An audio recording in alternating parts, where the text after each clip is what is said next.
दोस्तों, आज की कहानी है जेठानी जी। आप अपने फायदे के लिए सासू माँ को अपने पास रखती हो। दोस्तों, कहानी शुरू करने से पहले अगर आपने चैनल को सब्सक्राइब नहीं किया हो तो कर लीजिए ताकि आपके पास पहुंच सके और नया वीडियो। सुनती हो, कल माँ का फोन आया था। लगता है उन्हें दिनेश छोटा भाई के घर पर दिक्कत हो रही है।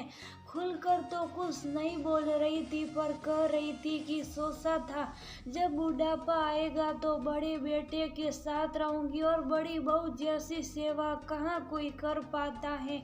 इसका मतलब उन्हें यहाँ आने की इच्छा हो रही है। तुम कहो तो ले आऊं। महेश अपनी पत्नी निया से कहता है। निया बोली, आप तो ऐसे पूछ रहे हैं जैसे बिना मुझसे पूछे कोई काम नहीं करते हैं। और मम्मी जी का फैसला था देवर जी के साथ रहने का। मैंने तो उस वक्त उनसे पूछा भी था, पर क्या किया जाए, उस वक्त मम्मी जी को वहाँ रहना फायदेमंद लग रहा था। हाँ, जिसके पास पैसे होते हैं लोग उन्हीं के पास रहना चाहते हैं ताकि आगे चलकर कोई दिक्कत ना हो।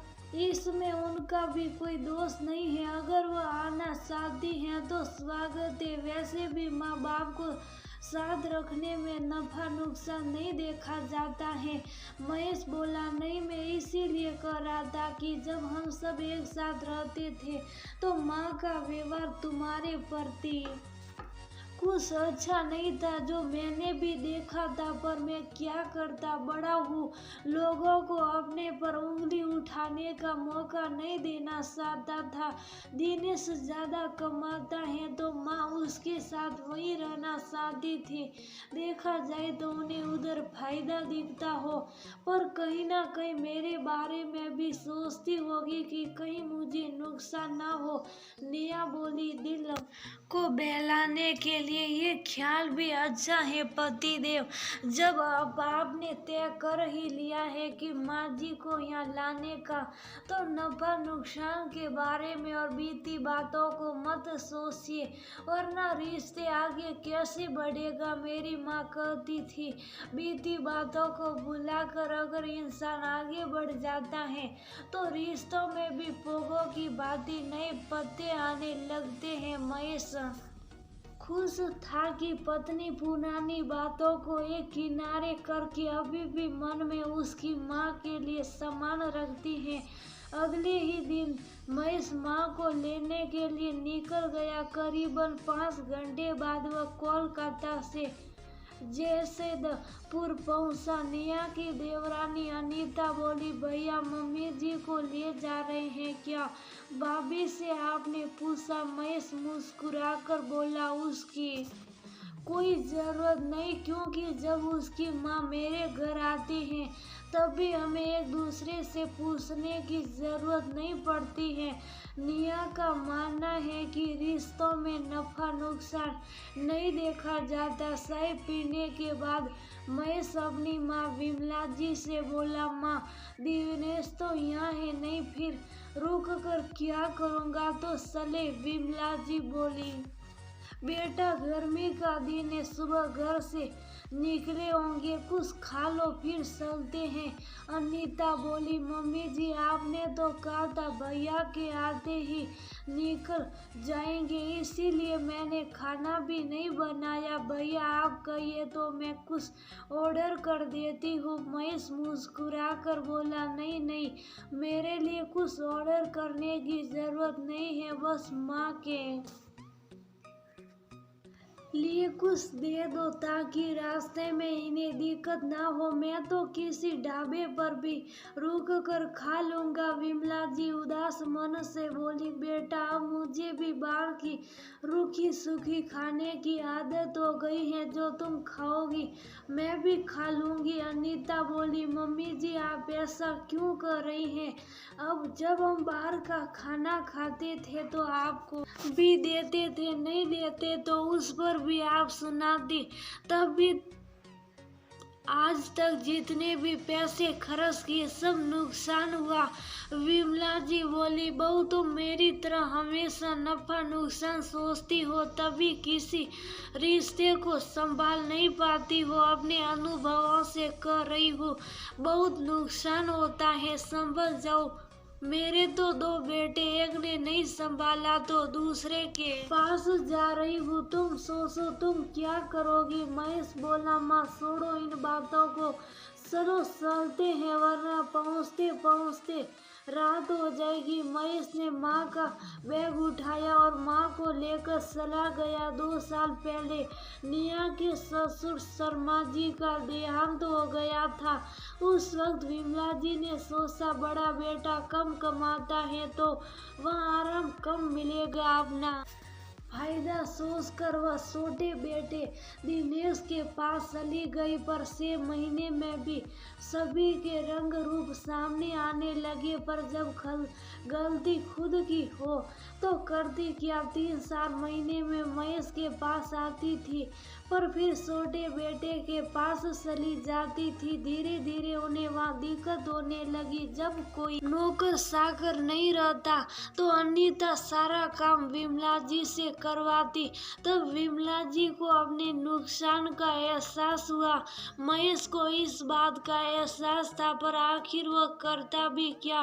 पत्नी ने कभी मना नहीं किया, परंतु जब माँ की गलती हो तो कोई बेटा अपनी पत्नी के सामने कैसे कई सालों लग गए महेश को हिम्मत जुटाने में। पर जब उसने निया से कहा तो निया ने बड़ी ही सादगी से सब कुछ महेश पर छोड़ दिया, मानो वह उन बातों को याद भी नहीं करना चाहती थी। विमला जी घर आई, निया ने उनकी पसंद का खाना बनाया। सब एक साथ बैठकर खा रहे थे। ये सब देखकर विमला जी की आंखों से आंसू बहने लगा। निया ने झट से बोली, मम्मी जी क्या हुआ, क्या खाना अच्छा नहीं लगा।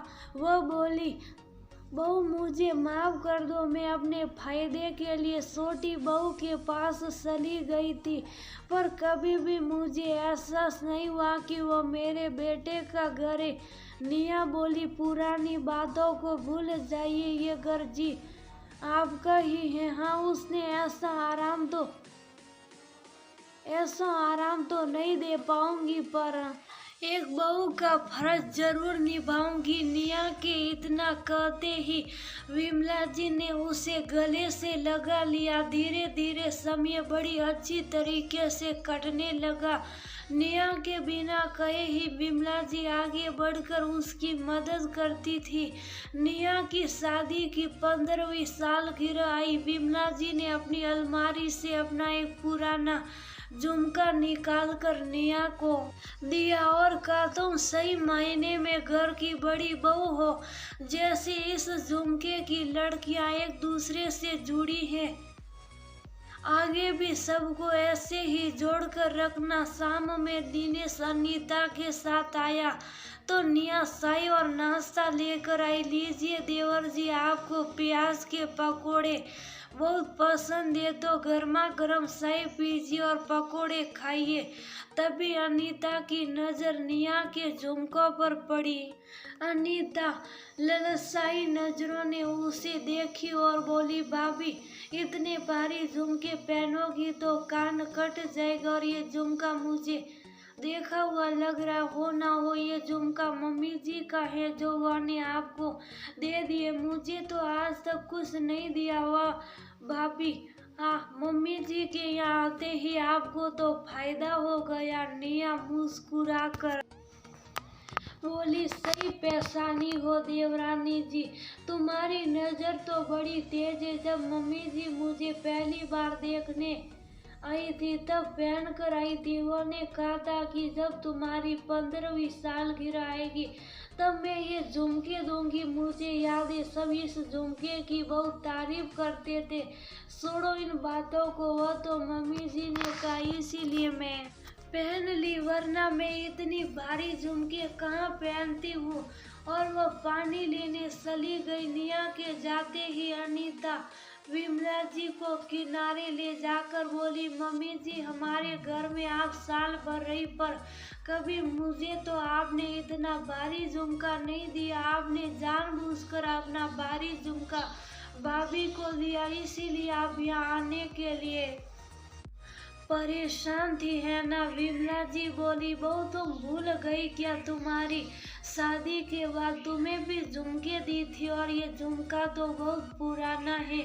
जो मुझे मेरी सास ने दिए थे उस समय फैशन में नहीं थे, तो मैंने तुम्हारे लिए नए बनवाए थे जो तुम्हें मुंह दिखाई में दे दिए थे। अनीता बोली, क्या फायदा हुआ आपको अपने साथ रखने का, आपको रखने में मेरे तो पैसे भी खर्च हुए, ऊपर से घाटे में मैं ही रही। बताओ फायदे में तो भाभी रही, क्या कुछ नहीं और फायदा ही फायदा।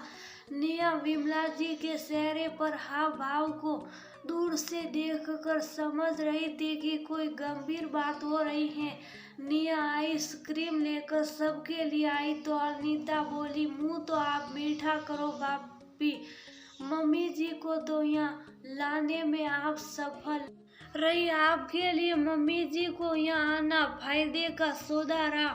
निया मुस्कुराकर बोली, देवरानी जी आपको सालों तक ये मौका मिला पर आपने सिर्फ अपना फायदा देखा, अपनी सास का नहीं। अगर मैं नफा नुकसान देखती तो पहले ही मम्मी जी को जबरदस्ती अपने पास रोक लेती। और जहाँ तक बात मेरे नफा नुकसान की है तो सासू माँ मेरे घर नहीं अभी तुम्हारे घर होती। विमला जी बोली, बहू छोड़ो इन बातों को, अभी छोटी बहू को समझ में नहीं आ रहा है। जिस दिन ये नफा नुकसान से ऊपर उठेगी मेरी तरह इसे भी अपनी गलती का एहसास हो जाएगा। निया बोली, अनीता इंसान गलतियों से सीखता है, रिश्तों में हमेशा नफा नुकसान देखोगी तो अपने बच्चों को क्या सिखाओगी, क्योंकि एक उम्र के बाद माँ बाप की कोई आमदनी नहीं होती तो क्या बच्चे अपने फायदे के लिए उन्हें छोड़ दे। अनीता सर झुकाए खड़ी थी। निया बोली,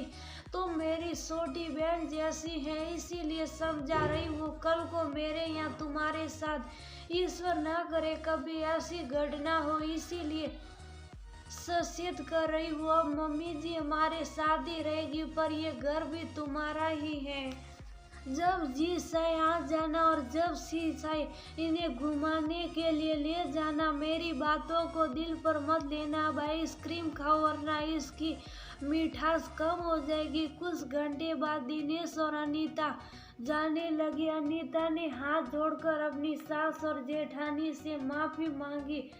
निया ने मुस्कुराते हुए उसे गले से लगाया और सब कुछ भूल जाने को कहा। सबके जाने के बाद विमला जी बोली, बहू तुम कैसे ये सब कर लेती हो। निया बोली, मम्मी जी जब हम सब एक साथ रहते थे और आपकी बातें मुझे बहुत तकलीफ होती थी तब मैं सोचती थी अगर मैं पुरानी बातों को ही लेकर बैठी रहूंगी तो कभी आगे नहीं बढ़ पाऊंगी, तब तो मैं खुद के साथ नुकसान